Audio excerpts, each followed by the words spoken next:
नमस्कार मु तपस्विनी आपण मानक मोर यूट्यूब चैनल आरोमा बाय तपस्विनी को स्वागत करुछि। आसतंतु आज आम प्रस्तुत करबा एक वेजिटेरियन डिश मशरूम दो प्याजा। मु एठारे 500 ग्राम रो पाଳ छतु नेछि। एहाकू एहिपरि छोट छोट खंडरे काटिबा।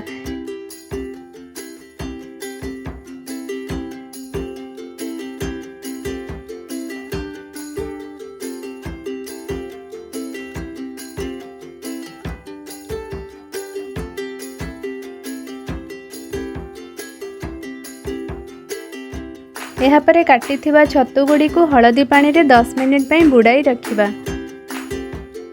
एहापरे छतु गुडी को पानी रु छाणी चिपुडी नेबा।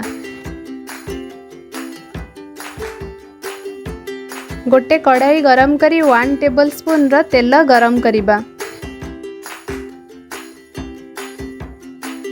एबे चिपुडी रखिथिबा छतु गुडी को भाजिबा।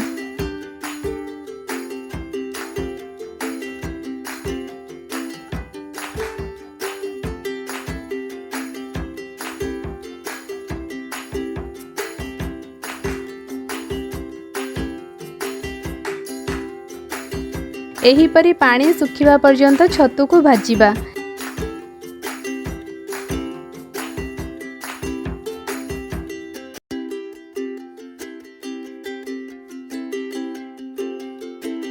एठी छतु आमर भाजी होई गलानी। एबे एहाकू काढी नेबा। एबे सेई कढ़ाई रे 3 टेबल स्पून तेल गरम करिबा। तेल गरम हेले हाफ टी स्पून रो गोटा जीरा पकाइबा। 2टी मीडियम साइज पियाज को छोट छोट काटी भाजिबा।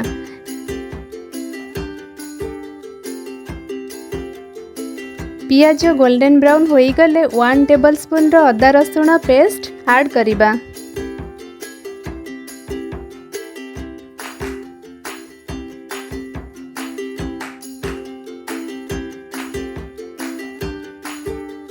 एबे सेथिरे हाफ टी स्पून रो हळदी पाउडर, 1 टीस्पून रो काश्मीर मिर्ची पाउडर, 2 टीस्पून रो धनिया पाउडर, 1 टीस्पून रो जीरा पाउडर, 1 टीस्पून रो गरम मसला पकाई भल भाबरे मिसाई नेबा।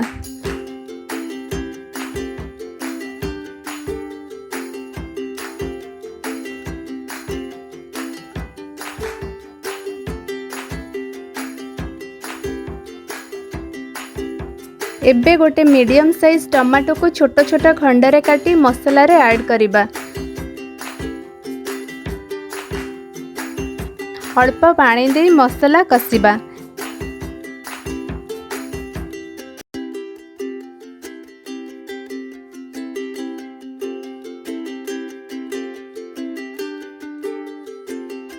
मसला कसी होई गले 1 टीस्पून रो कसूरी मेथी पकाइबा।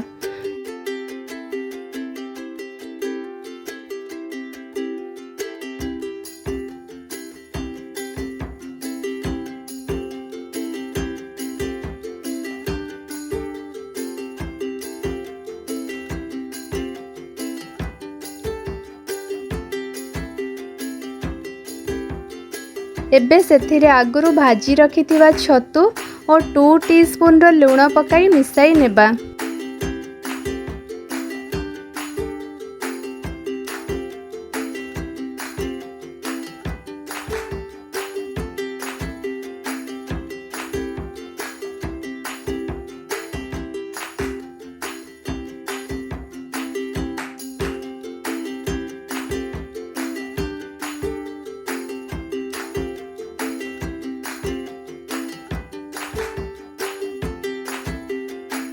घोड़णी बंद करी 5 मिनिट पर्यंत छतु को सिझाइबा।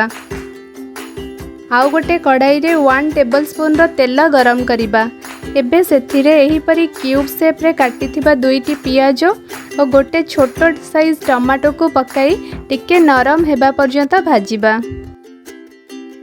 आपण जेते अधिक पियाज ऐड करिवे तरकारी रो टेस्ट सेते भल रहिबो। एठी आपण चाहिले कैप्सिकम और कंचा लंका भी ऐड करि परिबे। पियाज को पूरा नरम करिवेनी, टिके क्रंची रहिले टेस्ट भल आसीबो।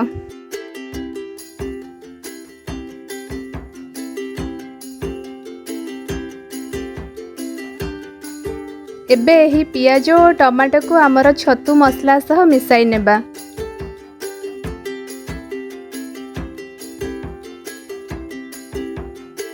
आमर मशरूम दो प्याज रेडी हो जाइछि। आपण मानंकु जदि मो वीडियो गुड़िक पसंद आसुछि तेबे शेयर और सब्सक्राइब करने को भूलंतु नहीं। वीडियोटी को लास्ट जाए देखिथिबारु धन्यवाद।